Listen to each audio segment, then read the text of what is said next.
This is Amanda from The Fundamental Home, and today I'm doing a collab with my lovely friend, Tangi the Caber's wife.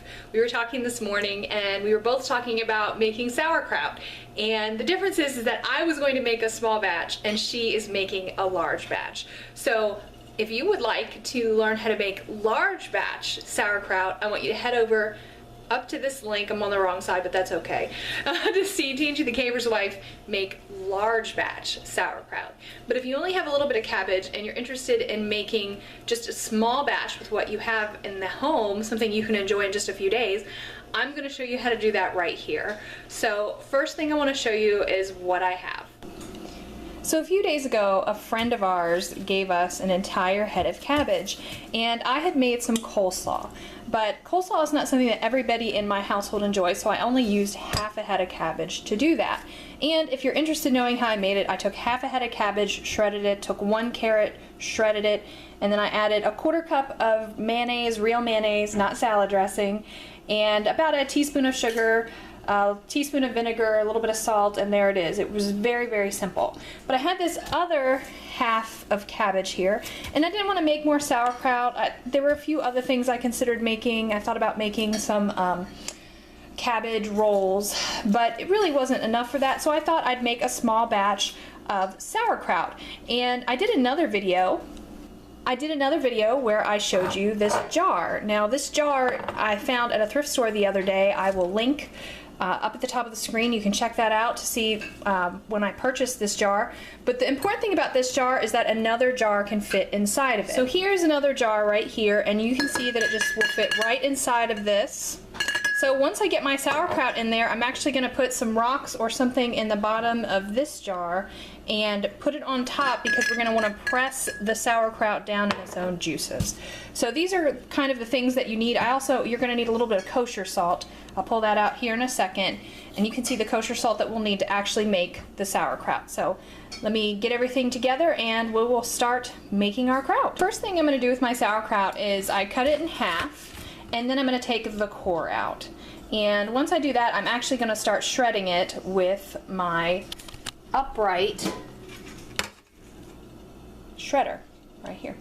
Okay, so I use the cheese grater, and basically I just go down and slide it like this back and forth. I'm going to go ahead and move this one out of the way so my countertop is clean right here. And I'm just going to shred it like this until it's gone. And it's going to take a minute. But I'm going to use these shreds and put them in a bowl, and then we'll actually put the salt in and make the sauerkraut. So give me just a minute to get this shredded.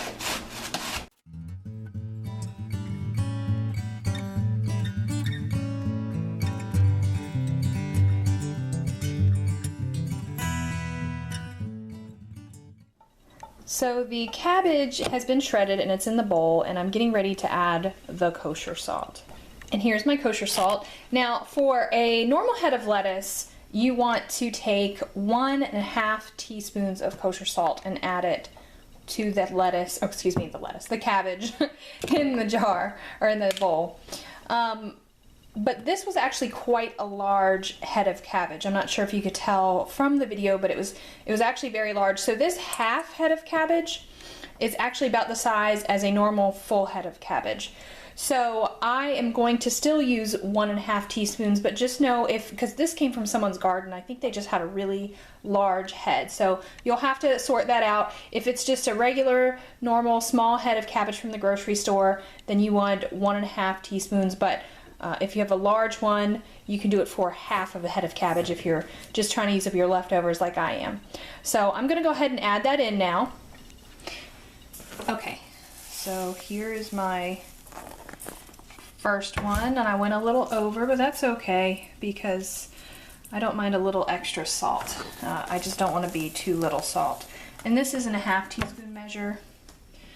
Okay, so we probably went a little over with that one too. But now that we put the salt in, this is the actual time-consuming part of making the sauerkraut at home. You want to take that salt and mix it in really well with the cabbage. And when you do so, you're going to squeeze it. And I don't know if you can see that liquid bubbling up?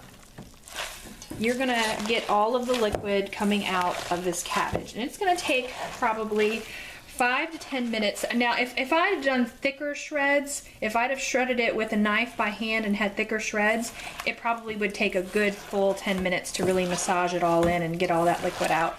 But because I have small shreds, I'm probably only going to need about 5 minutes to squeeze the liquid out and really incorporate the salt. And as soon as I do that, I'm going to add it to my jar.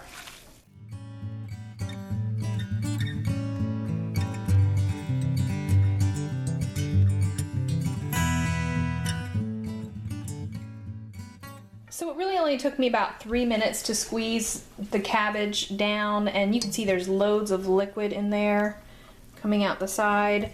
So I'm not going to squeeze it much more because I don't want it to be mush. I still want it to be kind of cabbagey. And I'm going to go ahead and scoop it and put it into the jars.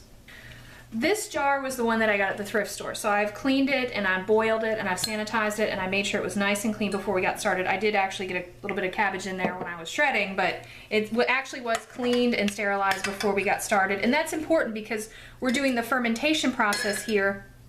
And if it's going to ferment properly, we need to make sure that it was nice and clean to begin with so that all the bacteria that's in here is the good bacteria that we want and not any kind of bacteria that we do not want. So I'm just going to go ahead and scoop all this in here, and I'm so glad I got this nice big jar. And as you go through, you can do like I do and just press down on the sides. Make sure that we get all that liquid coming up the top. I'm going to get the rest of this out. Now this jar is going to be very large for the little bit of cabbage that we have. It's much larger than a normal mason jar. It's not exactly a mason jar. It was probably a jar used for something else, but I think it's going to be perfect for my sauerkraut purposes. So there it is. And I'm going to go ahead and that's all of my cabbage. I'm going to smash it down and get all this liquid at the top, because what we want is all the cabbage underneath the liquid.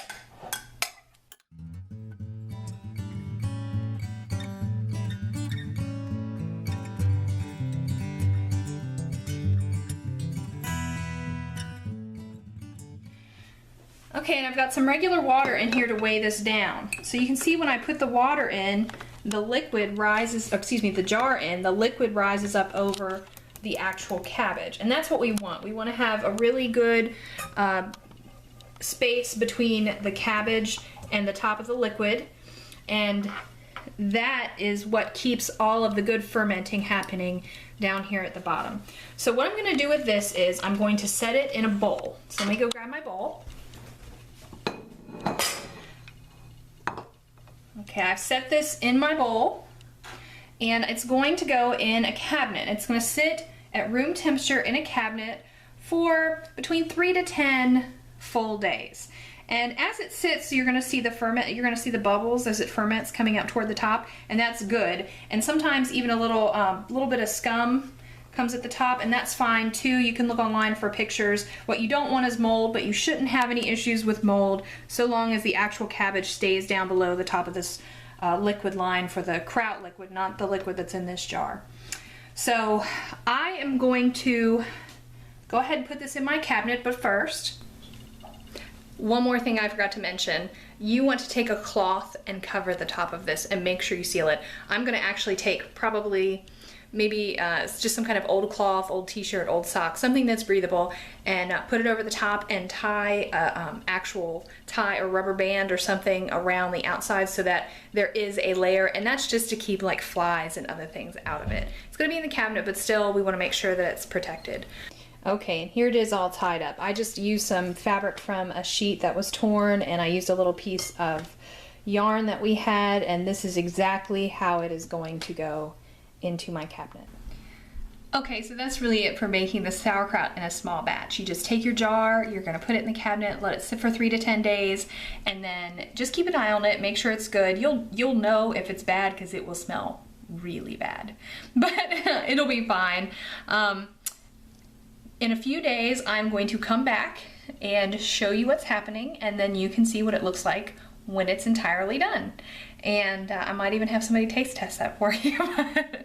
Anyway, this is Amanda from the Fundamental Home, and if I can answer any questions for you, go ahead and put them down in the comment section. Make sure you check out Tangi's large batch sauerkraut. Again, the link is at the beginning of this video, so you have to roll back there to get it, but I will link you up here to Tangi the Caver's Wife channel, so you can check out all her other videos too. So you guys have a great day. I'm gonna go get the rest of my dinner made, and I will see you guys next time.